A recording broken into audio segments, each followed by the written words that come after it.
Hello বন্ধুরা, আজকে আমরা এসএসসি হিসাব বিজ্ঞান অধ্যায় 2 নিয়ে আলোচনা করব। দেখো, এটার ভিতরে কি আছে? এ সমান এল প্লাস সি। এ হলো সম্পদ, অ্যাসেট। সম্পদ কাকে বলে? যে জিনিস থেকে ভবিষ্যতে সুবিধা পাওয়া যায় তাকে সম্পদ বলা হয়। যেমন ফ্যান থেকে আমরা সুবিধা পাই, ফ্যান একটা সম্পদ। ফ্রিজ ব্যবহার ফলে ভবিষ্যতে সুবিধা পাই, ফ্রিজ একটা সম্পদ।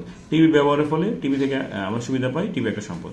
এক হলো দায়। দায় মানে কি? কারো কাছে দায়বদ্ধ থাকা। যেমন যদি আমি ব্যাংক থেকে ঋণ নিই তাহলে ব্যাংকের কাছে দায়বদ্ধ, পাওনাদার থেকে ঋণ নিলে পাওনাদার কাছে দায়বদ্ধ, এগুলো আর কি। আর এই হলো মালিকানা সত্ত্ব, মালিকের অধিকার। যেমন মূলধন ইনভেস্ট করলে মালিকের অধিকার বাড়ে, আর উত্তোলন করলে মালিকের অধিকার কমে যায়। আবার টাকা যদি আয় হয় প্রতিষ্ঠানে তাহলে মালিকের অধিকার আবার বাড়ে, আবার যদি ব্যয় হয় তাহলে মালিকের অধিকার কমে যায়। যেমন সম্পদের ভিতরে কি কি আছে দেখো: নগদ, ব্যাংক, আসবাবপত্র, যন্ত্রপাতি, সরঞ্জাম, দেনা দেওয়া, প্রাপ্য হিসাব। ঠিক আছে, এই সবগুলোই সম্পদ। আর দায়ের ভিতরে কি কি আছে? পাওনাদার, প্রদত্ত হিসাব, ব্যাংক ঋণ। আর মালিকানা সত্ত্বের ভিতরে কি কি আছে দেখো: মূলধন, উত্তোলন, আয়, ব্যয়। আয় কোনগুলো হবে? বিক্রয় করলে আয় হয়, প্রতিষ্ঠানে টাকা প্রাপ্তি হলে আয় হয়। আর ব্যয় কোনগুলো হবে? ক্রয় করলে ব্যয় হয়, আর টাকা যদি চলে যায় সেটা ক্ষেত্রে ব্যয় হবে। ঠিক আছে, এখন দেখো আমরা আরেকটা জিনিস দেখবো। লেনদেন কয় ধরনের? লেনদেন দুই ধরনের হয়, হয় নগদে হবে নাহলে ধারে হবে। নগদ হলে আবার দুই ধরনের হয়, আসবে বা চলে যাবে। আর নগদে হলে এটাকে নগদান হিসাব লিখতে হবে। কি লিখতে হবে?